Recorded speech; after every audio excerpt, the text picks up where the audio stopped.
Co-founder and CEO of Similie. He's got 20 years experience in the reward sector, working with lots of different agencies, both at the global and national levels. And he's working in digital health is around digital transformation in areas including, and not limited to, but including early warning, disaster management, identification, and weather risk management. And our third speaker who's online, is Rizqi Ashfina, and she is a social systems researcher at the UN Global Pulse Lab in Jakarta. So her research focuses on unearthing the service design issues and the insights through analysis of big data, and she uses that to do digital transformation in ecosystems for micro, small, and medium-sized financing millions of companies. So I'll pass over. I think we're going to go Craig first, and then followed by Rizqi, and then finishing up with Mike. Our last speaker is to sit for 15 minutes, and I will be a little bit of an after that, because at the end of the day, everyone's probably tired. Please make out questions, and we'll probably speak out for a few questions.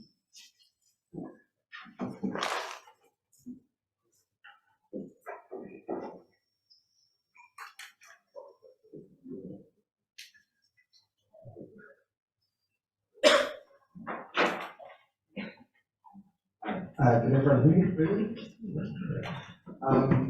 Thank you for coming to this afternoon's session. My name is Craig McVeigh, and I'm the CEO and co-founder of Similie. What I'm going to talk to you about today is how Similie is using innovative digital solutions to help communities and governments reduce the risks of climate. Some of you may already know a little bit about Similie, but if you don't, we're a for-profit, for-impact private sector company headquartered in Timor-Leste, in Dili. And we work in the space of developing innovative technologies and implementing them to have an impact on the areas of SDG 6 and SDG 13. And we really try to target improving the livelihoods of people through these technologies. We work with governments and NGOs and others to help them deliver the services that they're mandated to deliver, to help them, improve the services received by their constituents as well. And the way we implement some of our technologies is what is a little bit special and different to many technology companies. We use a lot of change management methodologies to ensure long-term sustainability and high levels of adaptability of our tech. And this is proving to be quite successful. We're really proud about the story of Similie. We started in late 2016. I was someone from Water Resources Management, myself, and my business partner who was a software developer, and we saw that there was an opportunity to do something different in the development sector. And we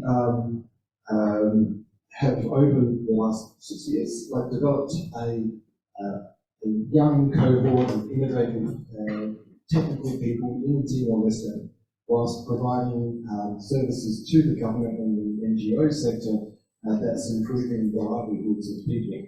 And it's been great to see how they've responded and the wider community has responded by there being an innovative tech company in the city that is generally 20 years behind in its technologies. Similie's projects all circle are founded on two key technologies. One is our IoT, or Internet of Things data logger, that we call Hyphen. This allows us to collect data from anywhere in the field, and that transmits data in real time to our cloud platform that we call Parallel. And so today's presentation will be me just highlighting some of the applications of those two technologies in the space of multi-hazard early warning systems and community water supply management. We also use the same technology base for logistics, asset management, and personnel management.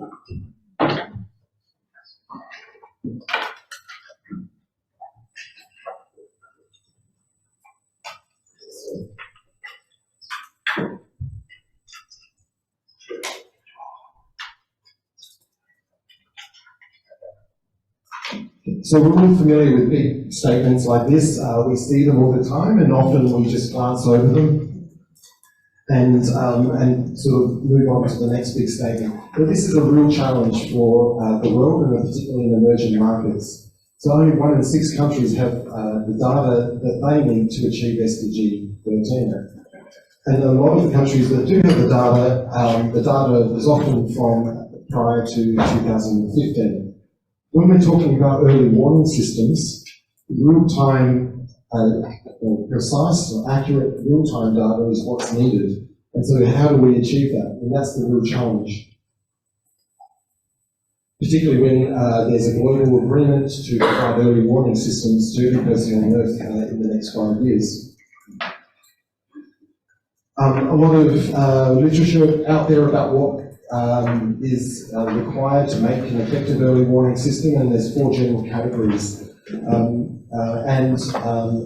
There's often said that it needs to be people-centered as well. I'm going to go through each of these categories and just highlight a little bit about how we're touching on those with the people-centered approach and some of the successes we're having in providing early warnings to communities in Timor. So risk knowledge, this is about communities identifying hazards in their community and then undertaking that, with that data, undertaking risk assessments and vulnerability assessments of those communities. But it's important that that data is stored and accessible somewhere for those people who need it. So we've been working with World Vision and OpenStreetMap to undertake a process where we're capturing data in the field in the communities, sometimes using students as well to help collect the data. And we're then performing risk assessments of that data that we've captured. And then we're providing map overlays within the platform of risk profiles of certain areas.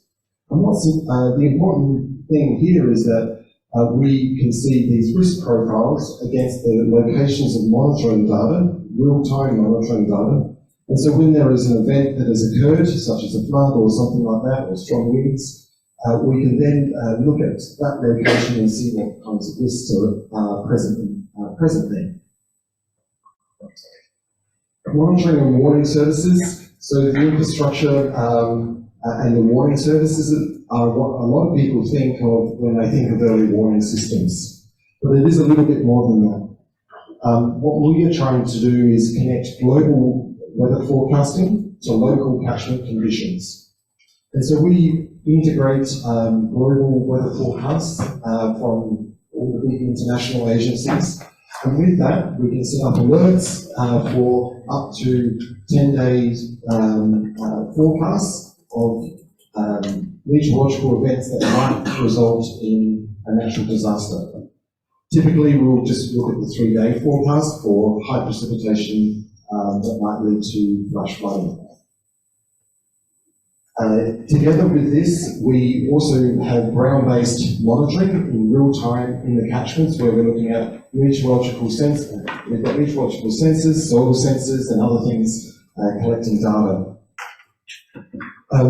Sometimes we're working in areas where there is no historical data, there's no models to kind of understand how to set up the early warning system. But the unique thing about the platform is that we can actually have the conversations with the communities, get that local expert input to understand from their long-term knowledge what happens when it floods, how much rain occurs when there's a flood of this particular river or this bridge. From that, we can interpret the various thresholds to set within the platform to trigger an alert that goes to communities. And so this is a great example and photograph of how we're integrating our Internet of Things data technology to our platform. Once you have the alerts, you need to disseminate and communicate the data. Getting it out automatically in near real time, so in a matter of less than a minute. We use automated emails, SMS, We can also link to sirens and cell broadcasting and Facebook Messenger alerts. Again, different people, different groups need different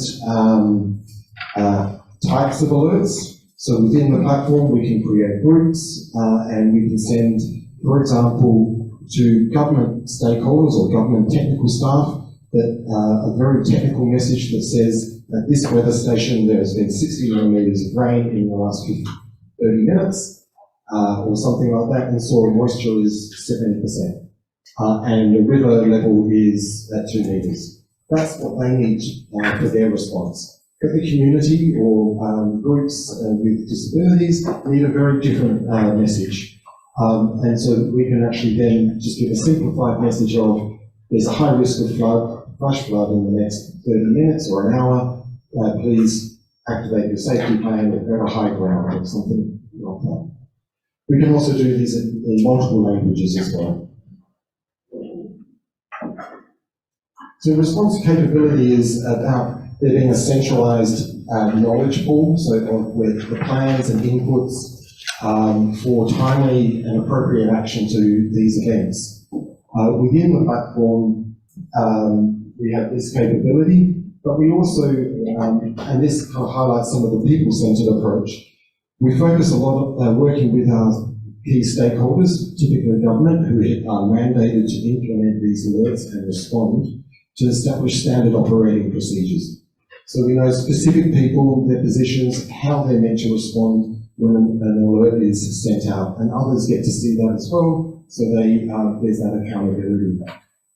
We're also working on a two-way communication setup where we use Facebook Messenger chatbots that allows not only the alerts to go out, but also the community after an event has occurred to report about what they're seeing in their local area. So whether that's photographs or descriptions, and we also get a location as well, and that can help build up the picture of how agencies need to respond.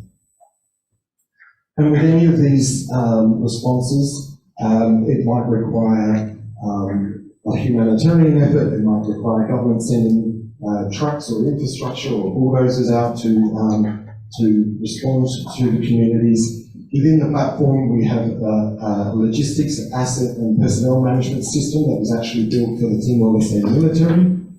It gives this capability for fast and organised response to these events by government and other stakeholders. And so currently, in East Timor, where our multi-hazard early warning system is protecting over 300,000 people from flash flood.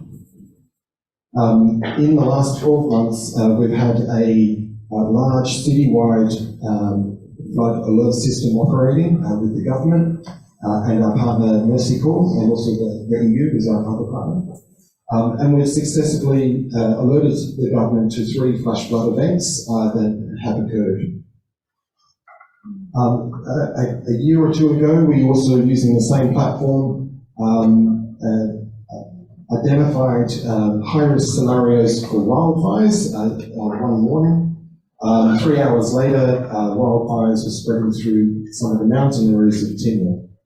So it gives you a sense of how, if you are looking at the data correctly and setting the thresholds correctly, you can actually use this as a multi-hazard early warning system. And we're starting to get some recognition for this approach because we are really focusing on how do we do this in a very cost-effective and affordable way that is non-technical and removes people from the need for understanding complex models and using an approach that is really just about understanding a little bit about the data to set thresholds, which then triggers and alerts can be sent out. We have also recently received funding and finished a project from Cisco, where they paid us to use artificial intelligence models to improve the forecasting of the system. So to give you a really clear example of what this might look like a flash flood, or what it might look like, about 2 weekends ago, on the 19th, Saturday the 19th, we had a flash flood in 2 rivers in Timor. 2 days before this, we were sending alerts to the government saying there's a high rainfall forecasted, there's a high risk for floods. On the actual day, you can see we sent alerts out at like attention, special attention and alert. This is similar to in Australia where you might have flood watch, flood warning, and then evacuate. The alert went out at about 4 p.m. and within about 45 minutes, an hour, flash floods went through into the metropolitan rivers. And this was just all automatically done without any human intervention. Onto some of the water monitoring work that we're doing. We all know that access to safe water is challenging, and it's very challenging in rural areas. Currently, about 2 million people in Asia Pacific don't have access to safe water, and this number is only going to increase. And we're using the technology, same technology suite as what we're using for early warning systems to monitor in real time community water supply systems. So and we're using that data to try to trigger alerts for water managers to act on scenarios that might indicate that there's a management or water use issue that's preventing people from getting water. Here's an example where we've got a 6-tank water supply system in a peri-urban area in Timor. The last tank you can see highlighted in red. There was the advised low water supply. That tank had been empty for 3 days. But the green tank, which was one of the highest in the system, was always full and overflowing. And so what does this look like in terms of a message? A message was sent to the water manager informing them that there's just a water supply issue that they should be looking into. The system can't provide all of the answers, but it gives them the trigger and to make a phone call, go out and visit the system and have a look for themselves. We've also been working with dashboards to try to understand what this looks like in real time. We're looking at many of the systems. I think we've got about 20 water supply systems at the moment. In many of them, we're looking at water level in the tanks in real time, and you can see on the right-hand side, we're graphing that the average tank level for the last 7 days compared to that same period the year before. We've also been collecting information against the water supply system plans of how many households were meant to be receiving the water and how many people. Using this information, we've been trying to work out on a daily basis how much water has been given to each household and each person. We're still, the purpose of the dashboards and talking about them here is really just to kind of show that depending on what the questions are that communities have or water managers have about the water supply system, we can configure the dashboards and the management alerts to try to answer some of those questions. Currently, we're only monitoring water levels in tanks, but we have 3 projects at the moment where we're expanding this to include water meters along transmission pipes and distribution lines. So we can actually start developing out these dashboards in a much more meaningful way and also giving greater analytics around the management. And one point before touching on this, the water supply management work, we've recently gained recognition through a water tech startup program in Singapore called H2O Asia. And this is a great opportunity to develop this out further. And we're really looking forward to the next 12 months where we get to get access to a range of experts in the water industry and also and others to really kind of push this technology a bit further in its applicability. But the sort of last note and the thing I wanted to leave it with was all this tech is out there, it surrounds us here in this room, but how as tech innovators do we really sort of break into to break through the barrier of the risk diversity of donor funders to really kind of help address climate risks. Something really different needs to be done if we're going to achieve some of those quite ambitious goals by 2030. Thank you.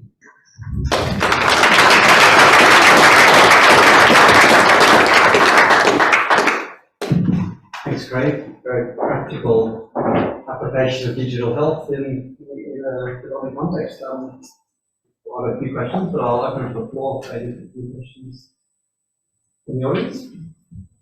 Hi,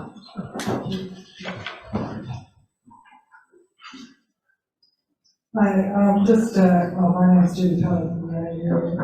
Just a basic question, but in Timor-Leste, I just wondered what kind of the prerequisites are for such an early warning system in terms of smartphones and internet connectivity, and is there some sort of threshold that you would recommend in other countries?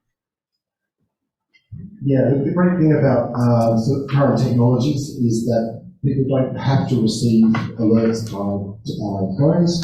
You can use sirens, you can use word of mouth, or put a message up on billboards around the city, because there's a lot of electronic billboards and those sorts of things. Cellular technology and smartphones, yes, that is a key, because people receive it instantly and they have it. A lot of people carry it. And also gathering information, you talked about getting information. Yeah, so smartphone penetration, I think, in a place like Timor is up around 50%. So there's quite a engaged cohort of young people who are using smartphones and contributing to communities.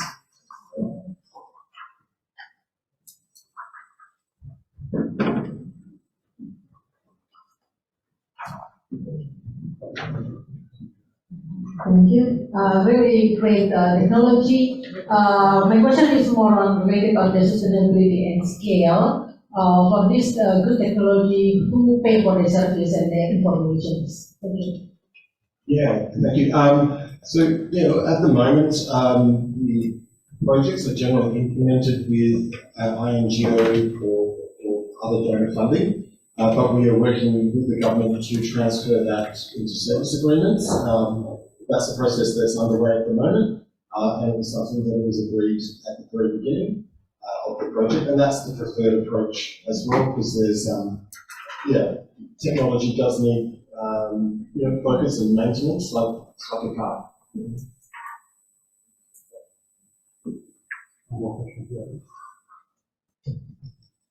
Lively, yeah.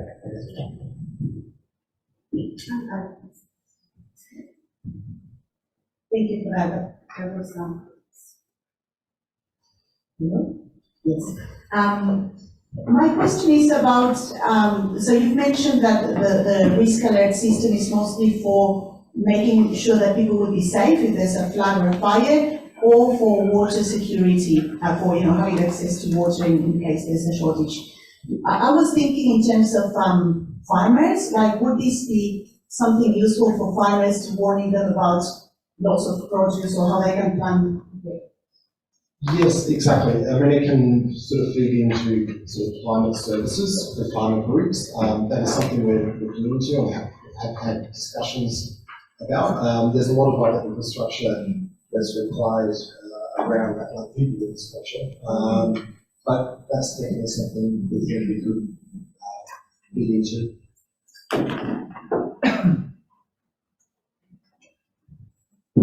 Great. I think we'll move on.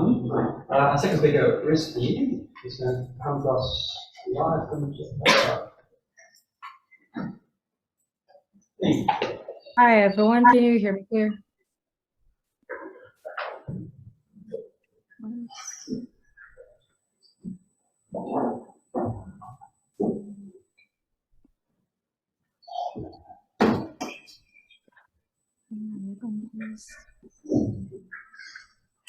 One second.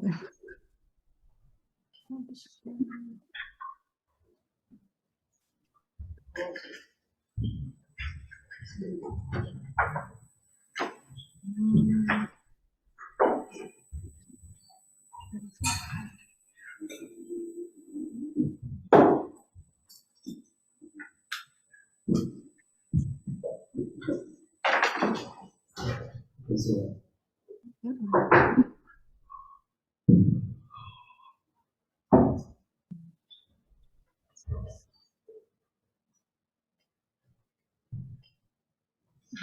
You see that fine.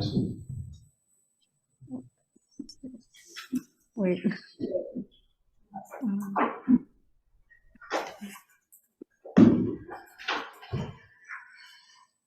So can you see my screen? Yeah, we can see your home screen, your title slide. Okay. Alright, so good afternoon, everyone. Thank you for joining this session and nice meeting with all of you virtually. My name is Rizqi Ashfina. I'm a social systems researcher at the UN Global Pulse, Pulse Lab Jakarta. For those who may not be familiar with Pulse Lab Jakarta, we are an initiative of the UN Secretary General. We use research and innovation for sustainable development and humanitarian actions, and we do our work across networks for so far we have 4 labs which are located in Jakarta, Kampala, Helsinki, and in New York. Here in Pulse Lab Jakarta, we are a joint data innovation facility as well for the government of Indonesia. And we function as an analytic partnerships accelerator, and we applied mixed methods approaches in the problem, solutions, and identity spaces, and we focus on catalyzing connections across stakeholders.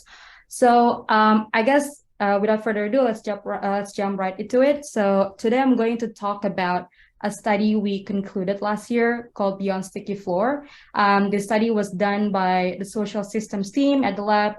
We use qualitative insights to for humanitarian purposes and complement big data analytics.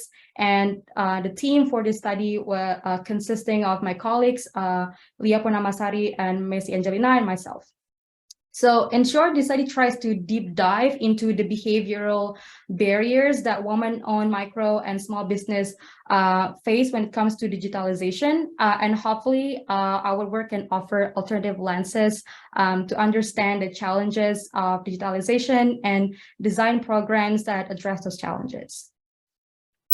So what motivated us to conduct this study? So as we might all know, the COVID-19 pandemic has driven the increased adoption of digital tools. And this is particularly true among micro and small businesses in Indonesia. And when this study was conducted, Indonesia had over like 12 million MSMEs connected to the digital economic ecosystem. And back then, the number was estimated to continue to increase in the coming years. So given the situation, in 2020, Pulse Lab Jakarta and UN Women conducted a study to understand the gendered impact of COVID-19 on micro and small businesses in Indonesia. Our study highlights the use of digital tools such as digital platforms, online marketplace, social media, and messaging apps, and they've all become the coping mechanism in helping women to keep their businesses afloat during the pandemic. So when looking closer into our data, we found interesting findings that the trend of digitalization was prevalent among women necessity business owners. And what do we mean by women necessity business owners, and what are their characteristics? So they're basically the majority of women business owners in Indonesia, Indonesia's micro and small businesses. And the reason they started out their business is because of the lack of opportunities in the formal market. And they start their business based on the necessity to contribute to their household incomes. And they typically run their business from home, and they are the sole operator of their businesses. And so, but despite all the good things that digitalization can offer, all the promises, increased digitalization does not necessarily provide equal benefits for all micro and small businesses. And they still experience difficulties in accessing digital tools, especially those who live in rural areas. But looking further, when getting the access and affordability are no longer the issues, such as when the network coverage or supporting infrastructure is there, the barrier is more behavioral. What it means is that these behavioral barriers impede them in reaping the benefits of digitalizations. And these barriers, what we term sticky floors. So having this prior understanding on the behavioral barriers, we set up our journey for a follow-up research. And We mean that we revisit our qualitative data set to deep dive into the life experiences of women on micro and small businesses and utilizing digital tools. And revisiting qualitative data set, our qualitative data set, and coming up with the new insights, actually supporting one of our high-level policy recommendations from our previous study, that is to help enhance access to technologies for women entrepreneurs and expand digital inclusion. So our goal in this study is to then identify opportunity areas beyond structural barriers for women necessity business owners in Indonesia. So having the objective to identify opportunity areas that address the behavioral barriers that women necessity business owners face, our study seeks to answer this research question. How might we support women necessity business owners to overcome behavioral barriers to utilize digital tools for their business? So to answer this question, we applied human-centered design as our methodology and combine it with behavioral economics principles to help us identify opportunity areas. So how do we translate this methodology into the methods? So we talked to around 40 participants, and 24 of them were women-owned business owners, and 60 of them were men-owned business owners. We collected the data through in-depth interviews and digital observations. And for those of you who might not be familiar with digital observations, so we observed their utilizations of technology for their businesses through their by looking at their business presence on the social media and digital platforms. And geographically, our participants are mostly spread across major cities in Indonesia. So what did we learn from our study? What are the behavioral barriers that I repeatedly mentioned throughout this presentation? So we have 3 insights in our studies, you can see from the table. The first key insight is there's a wide perception that women necessity business owners need to fully understand the risk and benefits of using a particular digital tool before deciding to sign up. But what we learned that this is true, but we found that there are several drivers and enablers that have emerged during the pandemic that have motivated them to give digital tools a try. So we identified 2 primary drivers and enablers.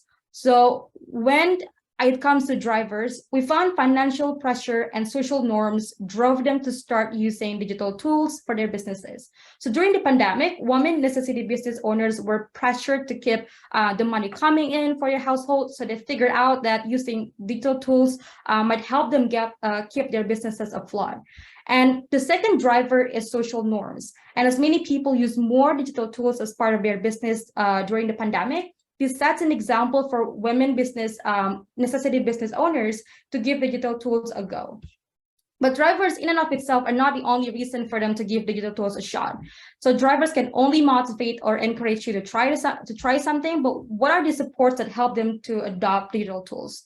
And this is where the enablers play an important role. So we identified 2 enablers. We found that the first digital tools have low barriers to entry. It's quite easy to sign up and just follow the instruction. It's free of charge. You're good to go. But then what's next after signing up? So we identified that tech facilitator provides support to women necessity business owners when they need help. So, and tech facilitators are particularly highlighted here, as you can see, because they have a pivotal role in enabling women necessity business owners to adopt and use digital tools during the pandemic. So these tech facilitators, they are not formal agents, but they are actually trusted family members or friends who are perceived as more tech savvy. And so what are their characteristics to say that they are, wait, why is it my screen sharing pause? Okay, so what are their characteristics to say that they are important as an enabler? So first, they are inspiring. They share positive experiences in using technology and digital tools. So imagine that your kids have an Instagram and they tell their parents how easy for them to use it to enable their businesses, because they can just share the pictures and then attract people to buy the services or products. But second of all, tech facilitators are guiding. What it means by that. So they walk through them, provide step-by-step support from signing up to introducing key features. And third of all, tech facilitators is helping in troubleshooting. So whenever problem arises, they can help resolve technical issues. They can also provide temporary stopgaps to help women meet the requirements for using digital tools. So for example, after signing up, the digital platform requires you to take photos or upload the menu or explore some features. And this is where the tech facilitators can help the women necessity business owners. And last of all is empathizing, which means that when women necessity business owner face difficulties and say that they don't understand how to navigate the tools, tech facilitators will help and won't look down on them. It's because they're close friends or relatives. But it's important to keep in mind that the role of tech facilitator is informal and temporary. And this means that they typically rely on their experiences and are not able to be around to get advice beyond what they know, and they may not always be available to give technical support. And moving on to the key insight too is second perception, is that women necessity business owners benefit from structured training on how to navigate the complexity of using digital tools. Indeed, women necessity business owners appreciate the learning process to help them further understand the tools, but this is not necessarily by error. So we found there are several factors that support this insight. First, as I mentioned earlier, women necessity business owners are the sole operators of their business, and they have to do the business out of necessity to provide for her families. But other than that, they also have to do domestic responsibilities. And this becomes the key factors because they have to juggle between increased domestic responsibilities and running businesses from home during the pandemic. So because of juggling increased domestic responsibilities while having to run the business from home, they were like, okay, it's better to focus my energy on trying out different tools on my own. I can just figure out along the way. I don't have time to attend a training session. And second, whenever they try a digital tool and it requires too much effort, they can just drop the digital tools. They can just drop them. They don't want to get stuck too long in the hassle. And if she perceives that a digital tool requires too much effort to maintain, or when she has stumbled upon a problem, she will stop using the tools unless she has consistent help from a technology facilitator. And the third insight is, as they get used to digital tools, the digital capabilities of women necessity business owners will continue to improve. But what we learn is that there exists specific behavioral barriers or sticky floor that inhibit women from expanding their capabilities to use digital tools for their businesses. So improving digital tools, what we mean by that is that digital capabilities is the emotional, cognitive, and physical abilities to use digital tools in ways that bring benefits. It requires actually continuous behavior change. And indeed, women necessity business owners, So indeed, like women business necessity business owners are up to new ways of doing business because of the pandemic, but they often lose motivation quickly and then fall back to their comfortable routine, as elucidated in a second key insights. So the cognitive overload driven by the pandemic-induced stress also plays a key role in this case. So in addition to that, we notice an emerging pattern in women necessity business owners' behavior towards adopting new tools. As you can see in the small diagram, that depending on where they are in their digital capabilities journey, these women face specific behavioral barriers that are holding them back from growing more comfortable and skillful in using digital tools for their businesses. So we identified 4 archetypes of women necessity business owners based on when they are in their digital capabilities journey. In each archetype has their own sticky floor, which are, again, the behavioral barriers that are preventing them from growing in their digital capabilities journey. So let's zoom into each archetype we identified along with the sticky floors. The first one is tech anxious. So our sticky floor is risk aversion. And this archetype represents women necessity business owners who haven't used digital tools at all for her business. She doesn't want to take risks that can potentially affect her business.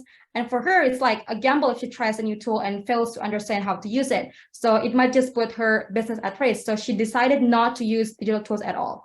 And the second one is tech novice. So her sticky floor is perceived effort. So women who belong to this archetype, they have used digital tools and they may have stuck to 1 or 2 tools, but she will prefer to stick with the most familiar tool. So if she tries a new tool and finds it requiring a lot of effort or confusing, she just drops them.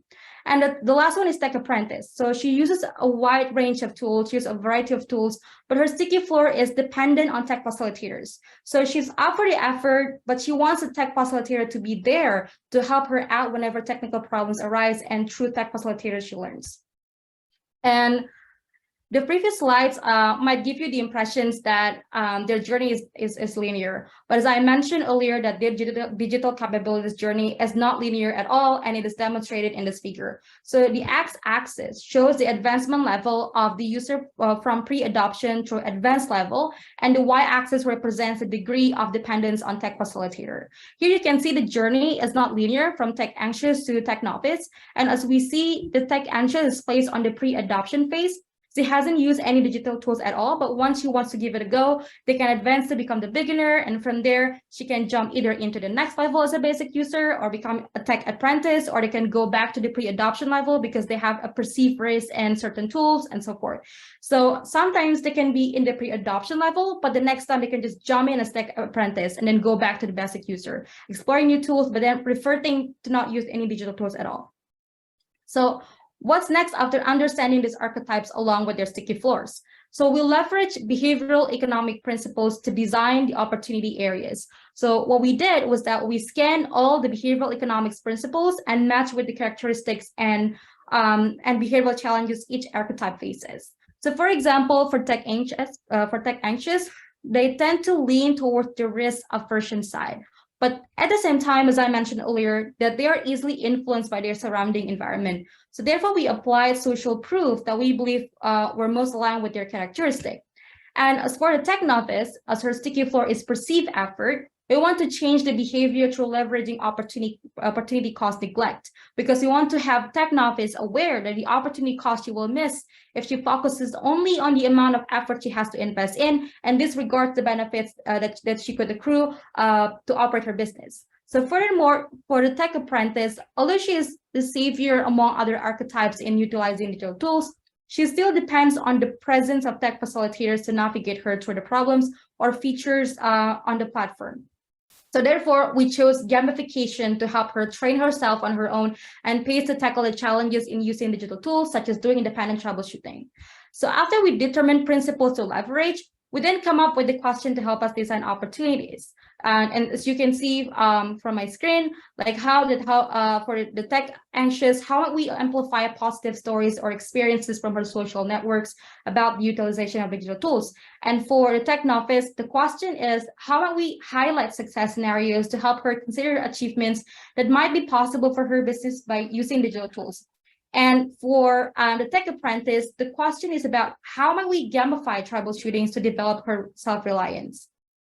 So from these principles, we then were able to come up with several ideas for further exploration. So for example, tech anxious, there is a neighborhood online campaign to promote positive influence from the surrounding environment, so tech anxious can become more aware of the benefits of digitalization and encourage them to start using the tools to help her run the business. And for the tech novice, we came with the idea to design the future business possibility. So for features to show some information to tech novice, several alternative scenarios of her future business. So if she keeps using digital tools, this encourages her to keep exploring other features and tools. And as for tech apprentices, the troubleshooting learning games can help them get used to resolving technical issues on their own without getting any help from others. But this is an important reminder that these ideas are not the ultimate solutions, and these are just some concepts we came up with from our ideations session and leveraging behavioral principles. And we're extremely cognizant of other possible concepts that people and all of you are interested in developing. So the next one is, I'm not sure, like this screen sharing is paused. Yeah, going back. We've got about one or 2 minutes to go to leave some time for questions, so maybe if we could. Yeah, so yeah, maybe we can also like how each idea fits in the archetypes level. So for example, from getting exposed to the benefits of digital tools, tech anxious can start using digital tools. And when they get used to using the technology, they can advance to be a tech novice to explore other tools, and the future business possibilities can be in between the beginner and basic user to influence them to keep using digital tools or diversifying the use of other digital tools. And for tech apprentice, they can learn from the gamified learning on troubleshooting and become the tech practitioner. But again, of course, the journey is not linear and they don't have to gradually move from one level to the other. They can just jump right into the next level. And from all of these ideas, who are actually the best stakeholders to implement these ideas? It is important to underscore that because our recommendation focus on the lived experiences of women necessitated business owners when they interact with digital tools and some features level, The ones who can implement these ideas are the service providers that run digital services or the tech companies. In addition to that, organizations that provide digital literacy services, including the government agencies, can also be part of those to implement these ideas. So to close this presentation, these ideas are actually concepts and may not be the ultimate solutions to address all problems related to digital inclusion. And the reason why we conducted this study is to provide new perspectives on behavioral patterns that are often overlooked in the digitalization discourse. So we hope this study could be a source of inspiration for stakeholders to try different approaches to find inclusive solutions, so digitalization can equally benefit all MSME entrepreneurs in Indonesia. So thank you very much for your attention.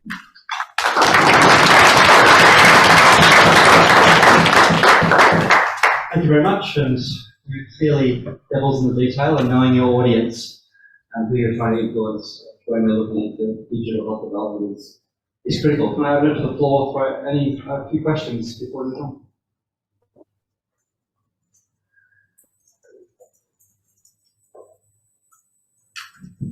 While people think, I've got one.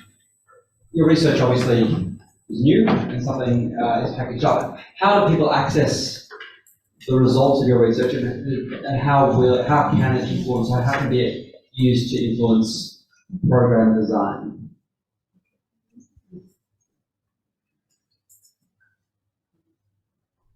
Yeah, I think, like as I said earlier, that the results, the study that we did in the results and the insights we did from our study are actually related to digital services and some features level. So the results and the insights from the study could actually be leveraged by those service owners or service providers who run the digital services. And when they design the programs or the training programs, for example, they can try to customize and then try to understand the different digital capabilities among the archetypes. So for example, maybe for the tech anxious, because they haven't used any digital tools at all, so the training program might be tailored to their needs, how to convince them and to showcase the benefits of using digital tools. And so that's the kind of thing that we think of how the organization or stakeholders can take up our insights. Right. Maybe in the chat you could put a link to your research papers or publications that have come out of your research, so others can access it. I think that it's on our website. If you go to pulsejakarta.org and then you scroll down and or find our work, you will find the Beyond 64, and then you can access and download the report from there. We have a question from the room. Thank you. Just hold it close to your mouth. Hi, Rizqi, this is Diaz from Localisation. I'd like to ask you about the tech facilitator. You mentioned that they help some of the less savvy business owners with how to navigate their app. Were there concerns of data privacy from the users of the app or from the app providers? Because if tech facilitators are helping input data, including possibly sensitive information, does this not pose a risk to data privacy? Okay, so the question is about like, okay, I'm reading because I couldn't hear the audio clearly, so I'm relying now on the text from Evie Sherman. Sorry, I have to read this first. So again, like because the tech facilitators are basically their relatives, so like close friends or their children. So I think that the type of informations that or the type of help needed by this business owners were about like how to navigate through the applications. And because like the information is shared between the close relatives, I think that because the informations and tech facilitators, by the definitions, they are not like outsiders or other parties. They are basically their relatives and children. So the information circulated between their family members is not all other people. And yeah, I think that I hope that answers your questions. But other than that, I think that tech facilitators also help in because their children, or because tech facilitators are their children or their relatives, they kind of help through navigating the process to uploading to digital platforms, or walking them through step by step how to process or sign up to the platform. So yeah, again, I just hope that answers your questions. But when we did our study, we believe that they are part of the family members and the close relatives. So I guess that the information circulated are among themselves, like not to the extent to other parties.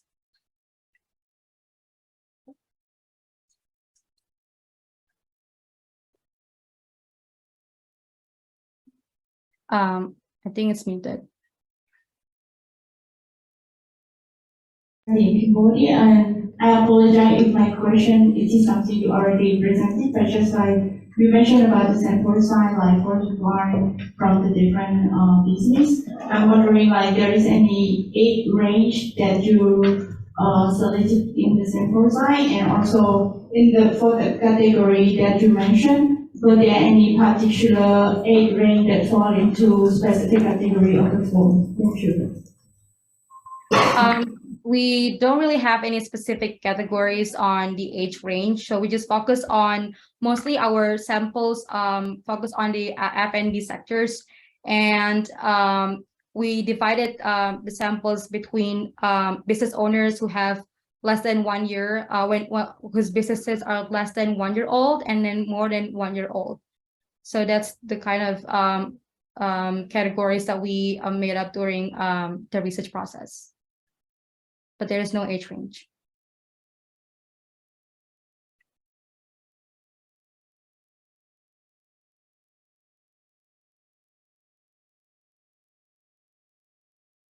I think it's muted.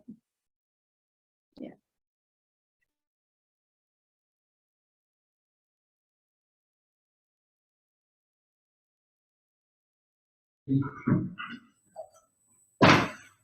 Thanks, Adam. Thanks, Rizqi, for those.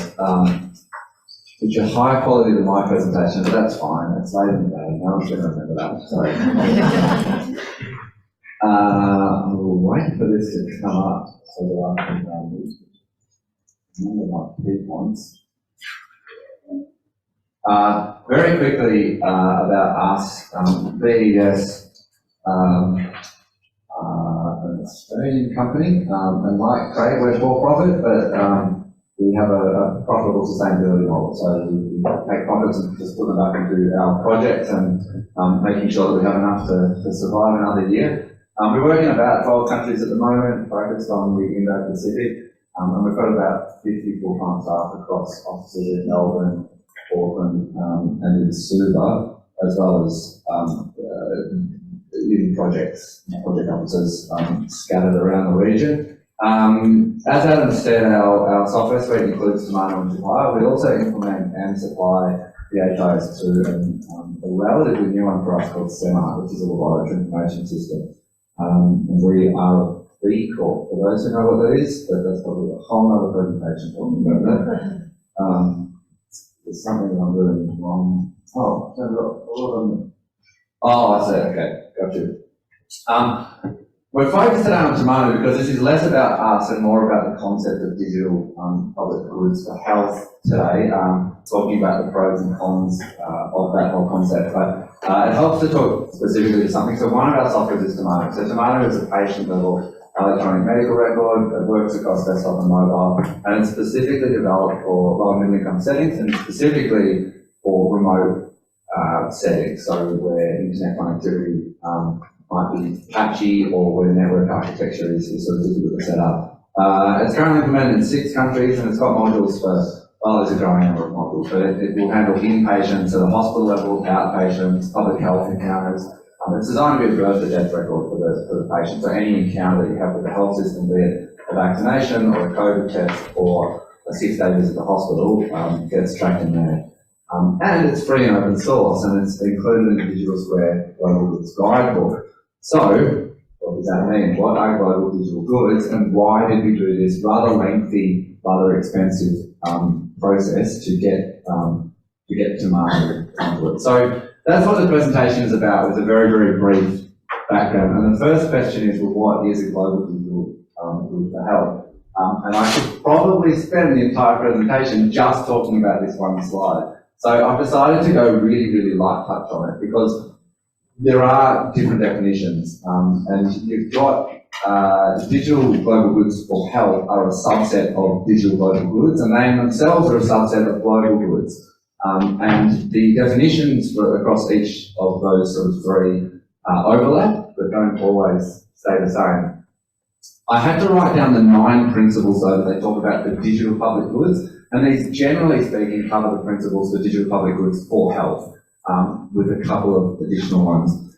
So one of them is it's got to have relevance to the SDGs. It's got to actually be doing something meaningful. It's got to have use of an approved open source license, and I'm going to focus on this point quite a lot. It's got to have clear ownership, so it's not sort of a disparate community that isn't clearly led. The platform's got to have independence, as in it will run of itself. It's not dependent on proprietary software. There's got to be documentation in the public space that's free. You've got to have the ability to extract non-personally identifiable information. We probably won't dwell on that too much, but it's really just talking about a software mechanism for extracting that data. It's got to have adherence to privacy laws, adherence to standards and to best practice, and the concept of do no harm. In other words, don't rebuild Twitter would be the best way to describe that.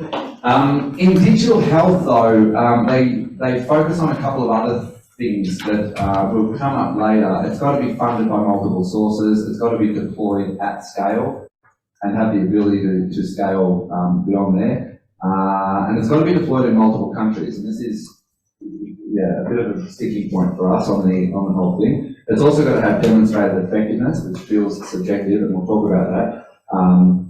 And it's got to be interoperable. So, hang on, I'm pressing the wrong button. There we go. So how do you get recorded as a digital global good for health? There's a couple of mechanisms, there's a couple of registers. Like with all of these things, there's no easy answer to this question. The biggest list, the most credible list, we think, although we're a little bit biased, is Digital Square. They put out a handbook of the global digital goods for health. They're up to version 2, they're working on version 3 at the moment, and they do a lot of due diligence around do the softwares that are applying for it meet all of the principles that I just walked through, and if so, you can apply to get into this handbook. But they only do it through certain rounds. Meeting all the principles is not enough, which is another frustration that we have with it, which I'll talk a little bit about the cons of the system. It is not enough to go to them at any time and say, look, we now meet the principles, we think we are eligible to get onto the list, can we get included or can we be audited? You have to wait for one of their rounds, and until the latest round, they were funding rounds. So not only did you have to meet the principles, you also had to meet a threshold by which they would fund you. And it wasn't necessarily a lot of money. It might be a $40,000 grant to develop a specific module within the system, but it was linked to the funding. Now, thankfully, the latest round is not. You can get onto the list now without getting funding, but it was a ridiculous barrier to getting included on the list, meeting whatever their priority was for that call out. There is also, just to cover it off, the Digital Public Goods Alliance have a register as well of digital public goods, but they're not all for health, which you may see that listed as well. So why would we do it? It's a lot of work, both to get on it and to be maintained on the list. And there's 2 reasons, and the first is the most important reason by far. We talked a lot about it, at the conference today, localisation, decolonization. One of the problems with the implementation of health software is that there's a massive power imbalance that goes on, which is part of the business model for a lot of the health companies.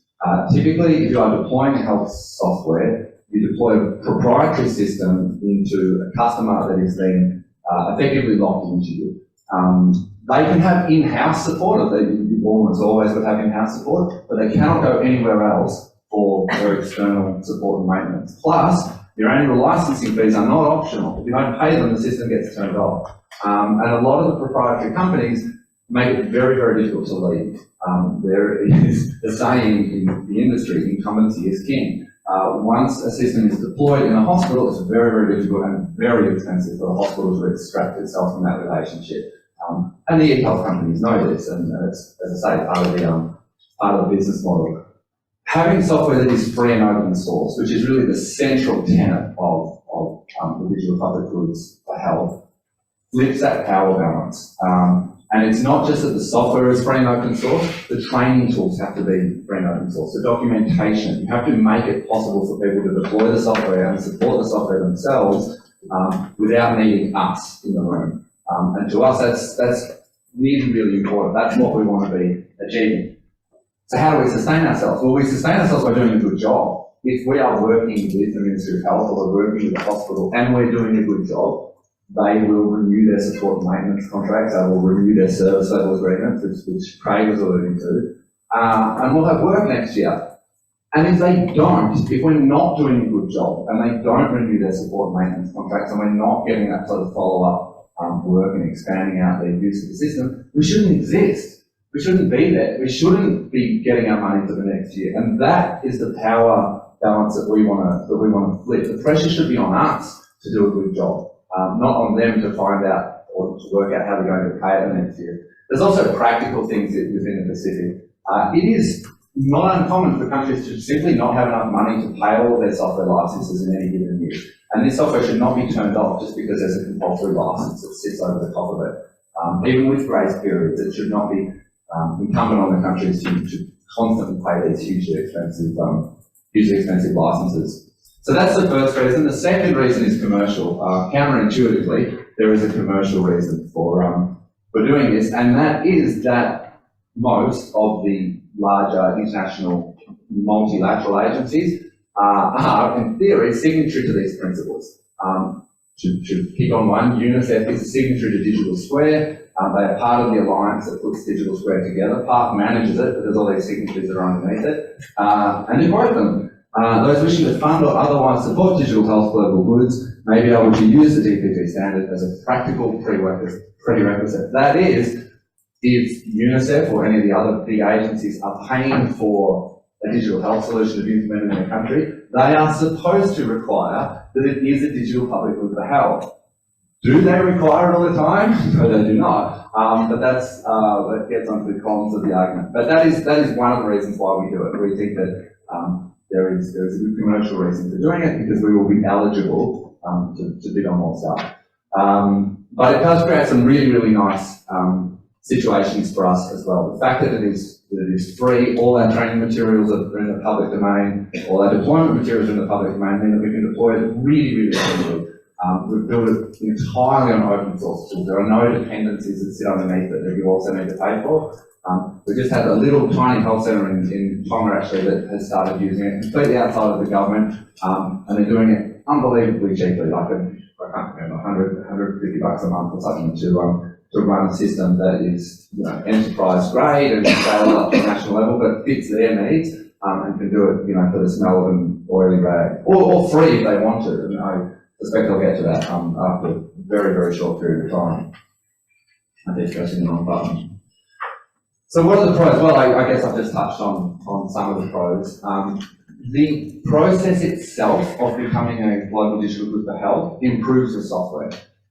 There's absolutely no doubt about that. If we didn't have to do it, you, I don't want to say cut corners, but you skip steps. So for example, being interoperable with other solutions and meeting some of the standards of not just software integration, but interoperability around how the system gets designed. You know, it would be easy to take the shortcut sometimes and to take the long road. Going through a very, very lengthy process of making sure that it did meet all of these principles actually improve the software in the long run. And when you finally come to a situation where you need interoperability, you're like, oh, I'm only glad that we did that work 18 months ago when the easier option would have been to not have done it.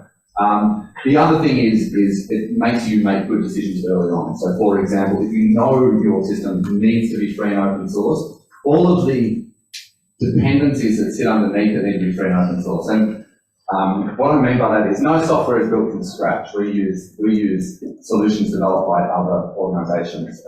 Our database is Postgres, our front end is React. These are free and open source tools. Knowing that we want it to be free and open source helps to drive those decisions, not to get too technical about it. And that is, in our opinion, a good thing. It helps sort of crystallize your decision making. What are the cons? Well, it slows you down. It's getting all of this right meant that developing Tamano from scratch took about 2 years before we were live in any setting, and that is extremely expensive and extremely risky. You're developing a software for 2 years with software teams that are not cheap on the hope that someone will eventually pay you for it and that you will find deployments. We were quite confident that there was a space in the Pacific for software that was both free and open source, but is also the big point of difference with Tamano is that it's sync enabled across both mobile and desktop. You can work offline for unlimited periods of time, and the data will sync in both directions once the internet comes back online. That's quite common for mobile apps. It's not common for facility servers. So it took us a long time to build that. It took us a long time to build that sync engine. And so this was the point of difference where we were confident that we would get deployments of this once it was ready, but it took a hell of a long time to build. And the far easier way to do it would have been to build a proprietary system that wasn't interoperable. Nothing has ever signaled that it is a good time to wind up better than this. Thank you, everyone.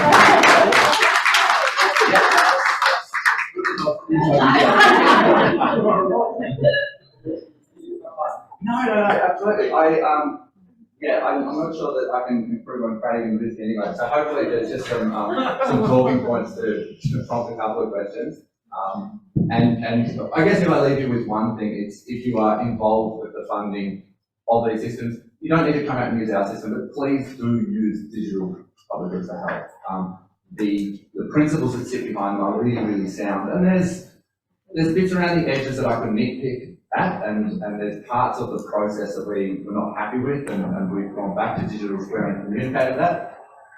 But the digital public goods for health are good, and you should be deploying software that meets them, and don't just take the lazy option of choosing proprietary software because they could deploy it 3 months faster than someone else would. Thanks.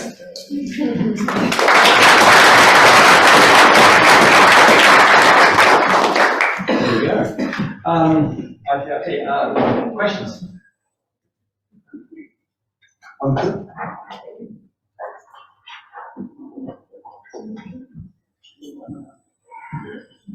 Yeah, sorry, another white male. John Malloy from Play International. We've spent 5+ years developing another digital public good open CRDS, which what you're doing in health is going to do in the super registry of adoptions. One of the challenges we have here that we're still working through is obviously we're a code developer or our code, but are we also the systems integrator? And it sounds like you're both. How open are you to other systems integrators picking up, what's an open source product and going and implementing? For us, we're okay with that because the end result is getting it picked up in lots of places. But how is that working for you? Are you trying to develop up other systems integrators to pick up the product, or are you just focused on delivering it yourself? I think at this point we're more focused probably more on implementers, so that we're not constantly doing implementations. The system integrations, honestly, we are doing 95% of the work ourselves at the moment. We work with obviously peripheral software, lab systems, practice sort of stuff that we need to integrate with, and there's always work required on both sides to achieve those integrations, and that work can be quite expensive, quite technical. It's difficult to find those skills externally. We would like to get to the point more like a DHIS2, I don't know if you're familiar with, where there is a far more robust global community support. the ability to go and find developers, including some of our guys who can integrate PHIs through external systems without recourse to university. So we'd like to get there, and we're super open to it.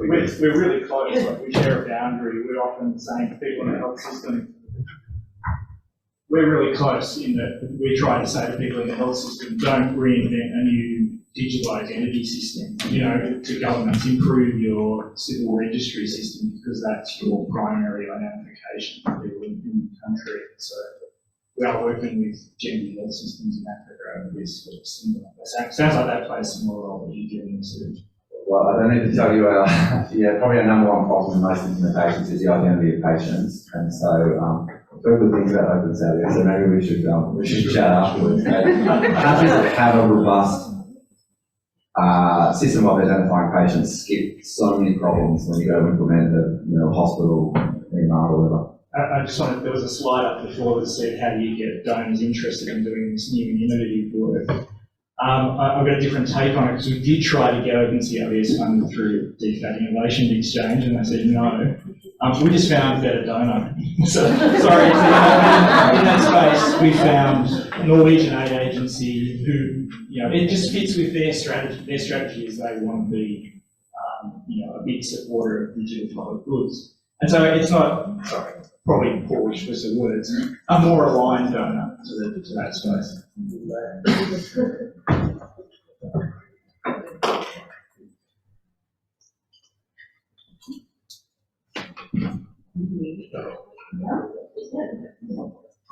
So I'm hoping you might give me some advice actually. So my name is Eleanor, I'm an HIV doctor.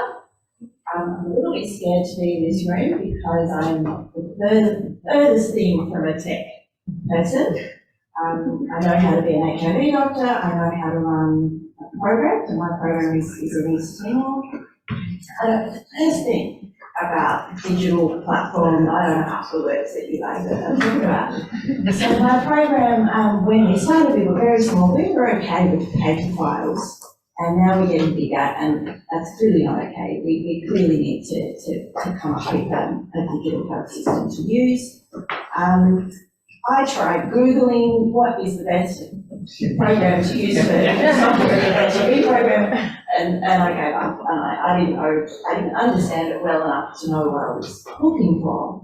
So given that my program has very little money, given that we're talking about HIV, so privacy is like way important, and given that I'm the one they're going to turn to if something goes wrong and I'm like clueless, where would you point me? What's a better approach than just trying to Google what do I use? That's pretty biased answer here. So, for those who weren't there, Eleanor gave a great speech last night at Parliament House about her experience up in Timor as a volunteer. It was quite moving, and actually during that mentioned losing paper records on the ground because the facility got flooded, which is not an untypical problem. That was one of the ways we knew this is not the approach anymore. I mean, there's two answers. My supervisor Andrew's just come and talk to us, and we will do it for free because we love Mount Timor, and we do well enough out of other like national projects and those sorts of things. Is like we love it. We will pay for it ourselves, and that doesn't answer your broader question because maybe our software is shit, like we're selling a complete lemon there. So Digital Square published a list. It's called the Digital Square Global Goods Guidebook. Digital Global Goods Guidebook. I'm probably getting that wrong, but as soon as you start Googling it, it will come up. And the list of global digital goods for health is in there, and it's broken down by category. So it's not all EMR/EHRs, there's supply chain, and there's a whole ton of them. So that would be where I look. And then so work out what you need. You need an EMR/EHR. I'm sorry, this is hopeless. I'm sorry. So electronic medical record or electronic health record, sort of, I don't know, the same thing. We're not quite, but yeah, so there's a list of electronic medical records in there. We are one, but there are others. And so that gives you a very short list, 4 or 5 in the list, and then you can just go and Google them and look up their features and see what works for you. And the same is true for everyone else. So it may not be, an electronic medical record you're looking for. You may be looking for a laboratory information system. If they're included in it, I could be wrong on that, but there's a lot of different categories within that, and it's easily findable online. So that's a really good place to start. I can ask you a comment about the idea, though, the concept of developing a vertical program management system as opposed to looking at the broader health information needs and systems of putting water on the fire. But No, I mean, again, a really biased answer, right? Our argument is you shouldn't use a different system for every different use case under the sun. So there would be systems out there that cater specifically to HIV programs or specifically to TB programs. There's a lot of NCD screening tools, for example. Our argument is don't use them. Use a system that provides a birth or death record so that all of the needs of your patients get met. Now that may not necessarily meet all of the needs of an HIV program, or there may be modules and tools that we need to sort of build together to meet your specific needs. But if the system meets 80 or 90% of your needs, then our saying is that perfection is the enemy of good, that trying to achieve something that has 100% of your requirements but only meets those requirements is actually counterproductive. Tamanu is a generic system. It's not designed specifically for HIV, but we would argue deploy a generic system because then when patients get immunised or they get pregnant or they get an NCD, you can manage those within the same system. in the meantime, you might want to have a flood warning system. Can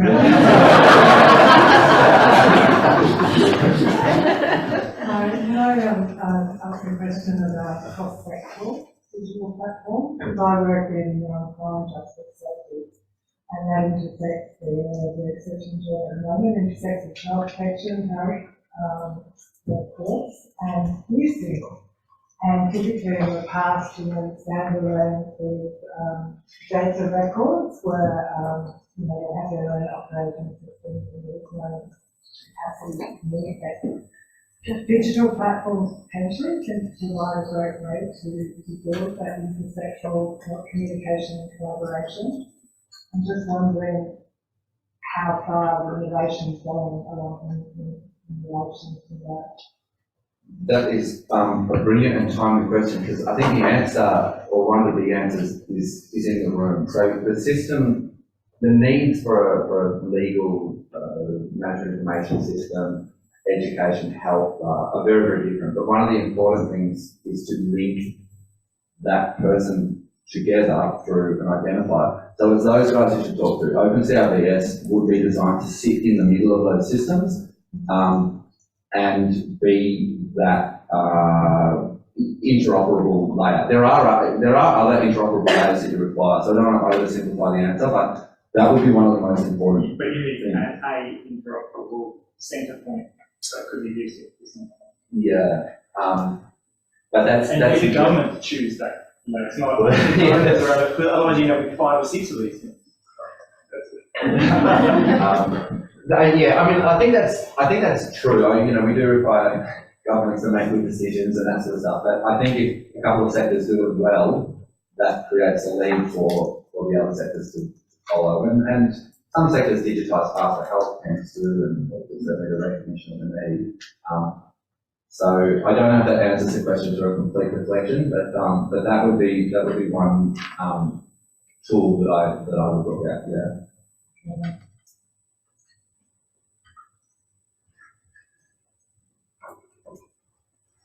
Yeah. Well, there's some great examples in the city of health and CRBS, obviously different ministries coming together to exchange data. Thank you. My question is, for a system like Similie to work, what are the infrastructure requirements around it? So maybe, I think sometimes what we see is that the software might be free or low cost, but the infrastructure and the hardware required to run it costs a lot. And then aside from the hardware and other sort of infrastructure itself, what other complementary things do you need to put in to have a functional EMR? What about security measures? And what do you need to put in to protect the data? And I guess my follow-up question is, how would an organization running with a very small budget implement an effective and secure EMR as part of their way of managing their Well, I mean, yeah, I think that the answers, I guess, are completely different streams. So the first one is really important. So what are the infrastructure requirements? It depends on the setting, but to take a small health facility that is a single facility providing services to sort of a single catchment area. I don't want to focus too much on an HIV clinic in Timor, but that style of thing, relatively cheap. Your server doesn't need to be I don't know the layman's term, like an enterprise grade sort of large scale server. You can run your server on a laptop computer. You need to back up your data, but you can do that to the cloud relatively cheaply. All you then need is client computers, most of the time which you already have, and that's it. So even if you were to get a really robust server, $4.5 grand, $5 grand, once that's configured, your laptop computer, you'd be looking more like $2.5 grand. And you can provide your training remotely. The same way anyone can provide deployment remotely for the most part, and away you go. Because your use case is fairly narrow, the training's pretty easy, and a lot of the time in those situations, there are these facilitators that sit side by side with the health staff that can sort of help in the early days of implementation. But compare that with like a hospital, like a large scale hospital. We just did a go live up in Palau at the National Hospital up there, and just the go live period cost $100,000, and we make nothing out of that. That is just like the cost price of getting enough staff on the ground, walking the floor, very, very robust servers in place. They're backing up to a really, really secure AWS environment. We've got, redundancies, both physical and space. Huge training scale up for lots and lots of staff. You can't have any downtime. So it's a completely different order of magnitude, probably not at least one order of magnitude higher. So it's hard to give like a straight answer. It's like these are the infrastructure requirements. But the basic, and that is also a network system. So the facility server there is one of only multiple facility servers that are running, and the same is true across a couple of our larger deployments. But the answer is kind of always the same. You need physical hardware, you need a server, and the size of that server sort of depends on the projected scale. Knowing that you can scale up your server infrastructure later on, you don't need to start with a $10,000 server. Or server rack, we've got multiple servers in place. You should always have a redundant server in another physical location. So the second server should not be in the same physical location, not even in the same building, because if you have a fire or a flood, they can both get damaged. Backing up to the cloud, that was perfectly acceptable, so long as that's within the country's laws, because it does mean, by definition, that the data is outside the country. With us, you've got lots of flexibility around where you deploy that. Your primary server can actually be on the cloud, and you can just run it as a web service. That's actually a fairly cheap way to do it these days, but it does lock you into paying commercial cloud costs, which can cost anywhere from $100 a month to $10,000 a month. But for, again, something like that, more like $100 a month. I'm giving a really long-winded answer. But where does the real cost come? It comes in the training. So a lot of it comes down to what's the local capacity that they're dealing with and how much training and support they want. Do they want a 2-month go-live period with lots of staff walking the wards, or are they happy with a week of staggered remote training delivered by Zoom, and facilitated by local change champions? and I'm sort of weaseling my way out of the answer. In terms of security, it gets quite technical, but one of the central things is that you should get regular external security reviews of your software so that your clients don't need to, so that your partner countries don't need to. So we outsource that. We have like penetration testing and sort of security reviews. They give us a list of like 100 things you got to fix, and we're like, all right, we'll do the top ones, and then come back 12 months later and see how we went. There's almost no limit to the security you can put in place, but some standard things are data should be encrypted in transit. It's actually really easy to do these days. The passwords should have we call them hash. Basically, we can't see people's passwords, even if we wanted to. But there's other things that are actually really difficult. So multi-factor authentication always comes back in our security reviews. That is, you get SMS to code, or so that's really hard to do in a clinical setting because you can't have people constantly doing MFA, multi-factor authentication, every single time they want to look at a patient record. So working out practical ways of having a secure system without making it impossible to access is really challenging. One of our security features when we first launched was that it auto logs you out after 5 minutes. For people that have wandered away from the computer and forgotten to log out. People hate it. It's like the number one thing that we get feedback on is they hate coming back when they've been logged out, or they start talking to someone and they've been logged out and there's all these keystrokes to get back in. So that's a configuration, and we just keep pushing it out. Now we're like, okay, well, we'll do what, 30 minutes, an hour, and like, just turn it off. Like, turn it off. So it's challenging, and it's always, security is always a balance, because the most secure system in the world is just sitting in a box that no one can access in a room that no one can go into. And there are systems like that for managing, for example, CSCA certificates. There are levels of security you can get to, but the balance is always, it's got to be accessible to people. So we find it really challenging. Yeah. Nice. Sorry. That was a good answer. We're right on time, guys, so might wrap it up if that's okay. So thank you, our three speakers. We've learned about 2 applications of digital technology in very practical applications in a practical sense that solve some of the challenges countries are grappling with, and we've also heard from an academic perspective unpacking how or why it's important and how profiling of audiences feeds into good quality development work. So please join me in thanking our three speakers.